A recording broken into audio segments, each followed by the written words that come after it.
నమస్తే. Welcome to our channel. నేను మీ నరేష్. తెలంగాణ రాష్ట్రంలో ఎన్నికలు జరిగాయి. అనూహ్యంగా అంచనాలను తలకిందులుగా చేస్తూ కాంగ్రెస్ పార్టీ పూర్తి మెజారిటీతో ప్రభుత్వాన్ని ఏర్పాటు చేసింది. ముఖ్యమంత్రి గారు రేవంత్ రెడ్డి, అలాగే మంత్రుల ప్రమాణ స్వీకారం కూడా అయిపోయింది.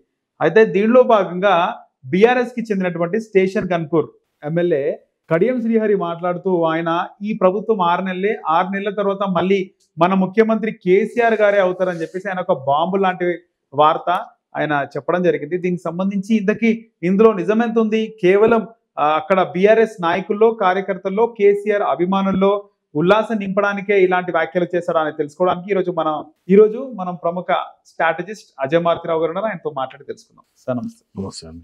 సార్, ముఖ్యంగా ఓడిపోయిన వాళ్ళు ఈ ఎన్నికల్లో ప్రజల అభిష్టానం మేరకు మేము కట్టుబడి ఉంటాము, ప్రజల ఇష్టాన్ని మేము స్వాగతిస్తాము అని చెప్పేసి మాట్లాడుతూ ఉంటారు. కానీ ఇక్కడ కేసీఆర్ గారు ఓడిపోయిన తర్వాత ఆయన సరాసరి మీడియాను అడ్రస్ చేయకుండా ఒక ఓఎస్డి ద్వారా తన రాజీనామా లేఖను పంపించి ఫామ్ హౌస్ వెళ్ళిపోయారు సార్.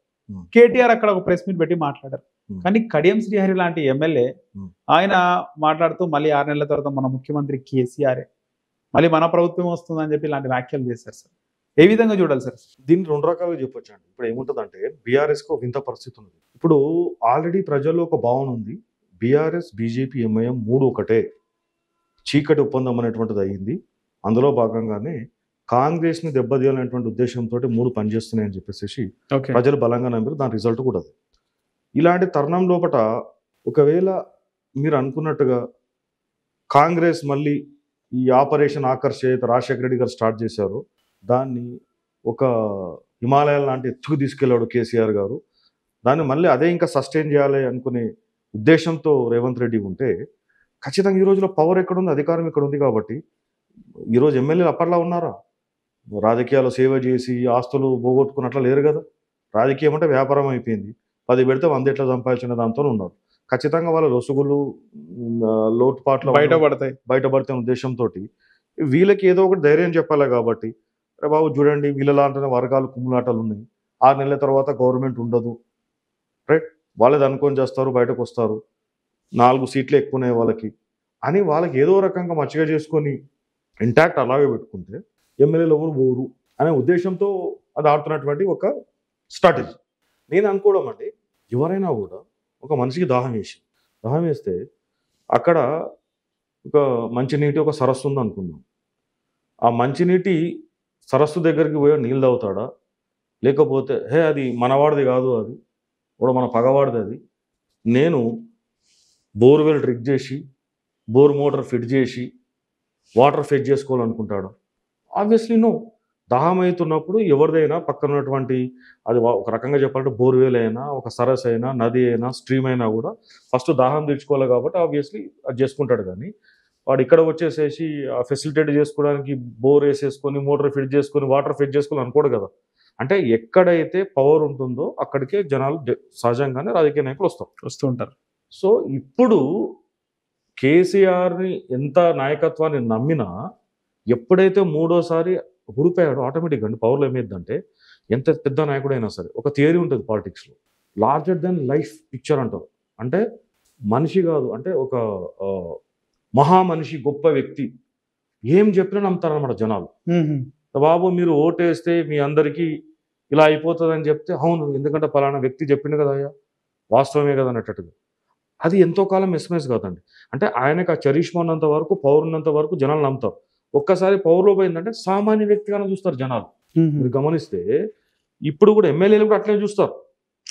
ఆయన ఎంత చెప్తున్నా కూడా అట్లయితే జరుగుతుంది, అధికారం ఇక్కడ ఉన్నది, పోతే ఇక్కడికి వెళ్తారు. కానీ ఎమ్మెల్యేలు అక్కడేదో ఊలిపోతుందని చెప్పేసి అక్కడ ఎమ్మెల్యే ఇక్కడికి ఎందుకు వస్తారు అనేటువంటి ఒక లాజిక్ అయితే, కామన్ సెన్స్ అయితే ఉంటుంది కదా ఎమ్మెల్యేలకి. సో ఆ పర్స్పెక్టివ్లో కొంతకాలం వరకు అలా అట్టున్నా కూడా ఒక్కసారి ఆ భ్రమలని దొరికిపోయిన తర్వాత నేను అనుకోవడం చాలామంది ఎమ్మెల్యేలు కాంగ్రెస్లో వచ్చేస్తారండి. బట్ ఇక్కడ ఒక ఎథిక్స్ కూడా ఉందండి. అంటే రాజకీయాలు చెడిపోతున్నాయి, వీళ్ళే అన్నారు సంతలో ఉన్న పశువులాగా ఉన్నాడు కేసీఆర్ అని చెప్పి అన్నారు కదా. ఒక రకంగా దీంట్లో మన జగన్ ఒప్పుకోవాల్సింది. జగన్ అనుకుంటే టీడీపీని మొత్తం కాల్ చేసేవాడు, కానీ ఒక ఎథిక్స్ ప్రిన్సిపల్ పెట్టుకున్నాడు. నేను అనడం ఒకవేళ కాంగ్రెస్లోకి బీఆర్ఎస్ ఎమ్మెల్యేలు వస్తే అప్పట్లో వైఎస్ జగన్ కిరణ్ కుమార్ రెడ్డి సీఎంగా ఉన్నప్పుడు బై ఎలక్షన్లోకి రాజీనామా చేసి బై ఎలక్షన్లోకి వెళ్ళి ఎట్లయితే చేశాడో, ఎట్లయితే వెళ్ళాడో, ఇప్పుడు కూడా చేర్చుకునేటువంటి ఎమ్మెల్యేలను చేర్చుకున్న తర్వాత మళ్ళీ వాళ్ళతో రాజీనామా చేయించి బై ఎలక్షన్లోకి వెళితే అప్పుడు బాగుంటుంది నా అభిప్రాయం. రేవంత్ రెడ్డికి బాగుంటుంది. ఒక కొత్త ఒరవడికి శ్రీకారం చుట్టిన వ్యక్తిగా అవుతాడు, రాజకీయ ట్రెండ్కి సృష్టించడం అవుతాడు. ఇప్పుడు ఆయన చేస్తున్నటువంటి అన్ని కార్యక్రమాలండి, ప్రగతి భవన్లో ప్రజా దర్బారు పెట్టడం, లోటుపాట్లు ఉంటాయి. కొంతమంది ఏమంటున్నారంటే ఏముంది బ్యారికేడ్లు పెట్టారంటే, ఇప్పుడు సీఎం ముఖ్యమంత్రికి బ్యారికేడ్ ఉండకపోతే ఎట్లుంటది? ఏదైనా ఇప్పుడు సామాన్య జనం ఏదైనా థ్రెట్ పర్సెప్షన్ కూడా ఉంటుంది కదా, ఎవరైనా రావచ్చు.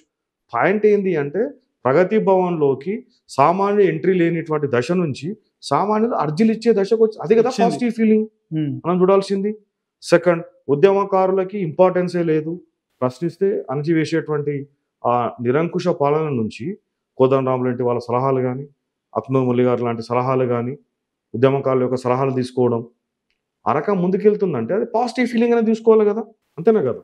సో ఆ రకంగా ఆలోచించాలి. కానీ కొంతమంది విమర్శలు చేస్తున్నారు ఇప్పుడే, ఏముంది బ్యారికేడ్లు ఎత్తేస్తామన్నారు, మళ్ళీ బ్యారికేడ్లు పెడతా ఉన్నారు అంటే, after all is a CM right?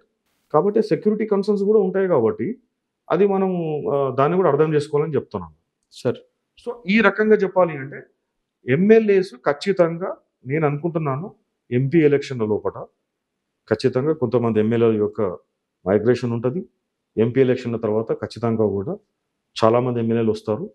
అప్పుడు చాలా బలపడుతుంది కాంగ్రెస్. అది వచ్చిన ఎమ్మెల్యేలని అనైతికంగా వీళ్ళు అలాగే ఉంచుకుంటారా, మళ్ళీ ఎలక్షన్లోకి వెళ్ళి బై ఎలక్షన్లోకి వెళ్ళి గెలిచి వీళ్ళొక కొత్త ట్రెండ్కి నాంది పలుకుతారనేది మనం చూడాలి. రైట్, ధన్యవాదాలు.